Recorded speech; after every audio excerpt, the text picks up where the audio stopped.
की विचारधाराओं ने जन्म लिया।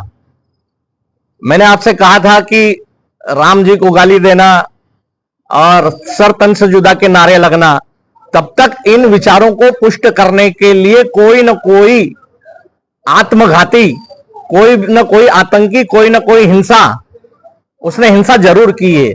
आप उदयपुर में कन्हैया लाल की हत्या देख लीजिए, आप अमरावती की हत्या देख लीजिए।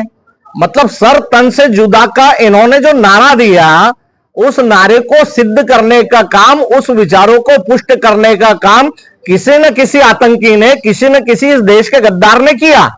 तो हमारा यही कहना रहता है कि हम, ये घटना होती है तो आप इनके विरोध में खड़े क्यों नहीं होते हो भाई? आप जो है धर्म का चोला पहनकर, अफजल खान बनकर, बगढ़क्का लगाकर, आप जब जब शिवाजी की पीठ में, हिंदू समाज की पीठ में वार करने आएंगे, तब तब आपको शिवाजी पलटकर अफजल खान की छाती चीरकर, पेट फाड़कर आपको राष्ट्रभक्ति का संदेश देगा। हमारा सिर्फ इतना ही कहना है, हमारा देश के मुसलमानों से कोई लेना देना नहीं है। सब मुसलमानों के हितों की चिंता ये देश भी करता है, ये देश की सरकार भी करती है और ये देश का हर नागरिक भी करता है। आपने एक और विषय अच्छा हुआ याद दिला दी कि विषय कहा गया था कि देश की जब हत्या हुई, ये विभाजन नहीं बोलते हूं मैं, तो देश की हत्या करना बोलता हूं। जब इनके लोगों ने, इनके नेताओं ने इस देश की हत्या की, देश का विभाजन किया, आप 22 यहां नहीं रुके भैया। आप सिर्फ यहां पर इसलिए रुक गए कि आपको इतना विश्वास था कि इस देश में अगर हम रहेंगे तो इस देश का हिंदू समाज जो इतना सहिष्णु है, जो हिंसा के बल पर एक बहुत बड़ा हिस्सा पाकिस्तान दे सकता है, वहां भी हम पलकर बढ़ जाएंगे।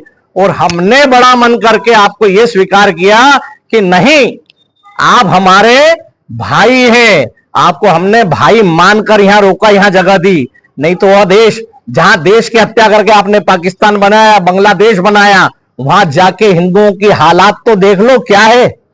47 के पहले तो आप जो गीत गा रहे हैं देशभक्ति के कंधे वाला, तो ये भी तो ये समाज उन कंधों के साथ ही चल रहा था। फिर अचानक क्या हो गया?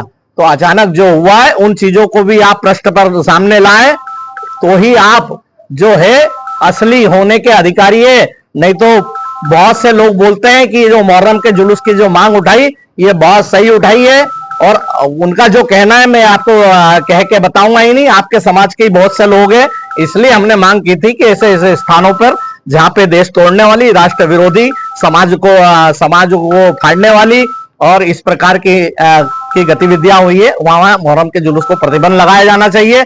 और आज मैं अभी कल दीदियां हमारी जाएगी भी, हमारी तो ये मांग है कि ये सारी घटनाएं, ये कोई ना कोई षड्यंत्र करके शहर काजी जैसा व्यक्ति या शहर काजी ही करवा रहे हैं, क्योंकि उनके समर्थन में, उनके सामने जो फिलिस्तीन जिंदाबाद के नारे लगते हुए उन्होंने सम्मान जो ग्रहण किया, उन्हें अब ऐसा कुछ लग रहा है कि हम पे कार्रवाई नहीं हो जाए, इसलिए वो कार्रवाई नहीं होने का दबाव बना रहे हैं। मेरा तो पुलिस प्रशासन से मांग है कि जो सत्य कार्रवाई जिस पे बनती है उस पे कार्रवाई होना चाहिए, शहर काजी पर भी कार्रवाई होना चाहिए, ताकि देश के सच्चे मुसलमानों में संदेश जाना चाहिए कि इस प्रकार भी हमारे देश में कोई काजी नहीं हो जिसके सामने हम हमारे देश की वल्दियत को छोड़ के दूसरे की वल्दियत स्वीकार करें। मतलब हमारा बाप हमारा देश भारत है, हिंदुस्तान है, हमारा माई बाप फिलिस्तीन नहीं है, पाकिस्तान नहीं है, अमेरिका नहीं है, नेपाल भी हमारा बाप नहीं है, मैं यहां बता दूं।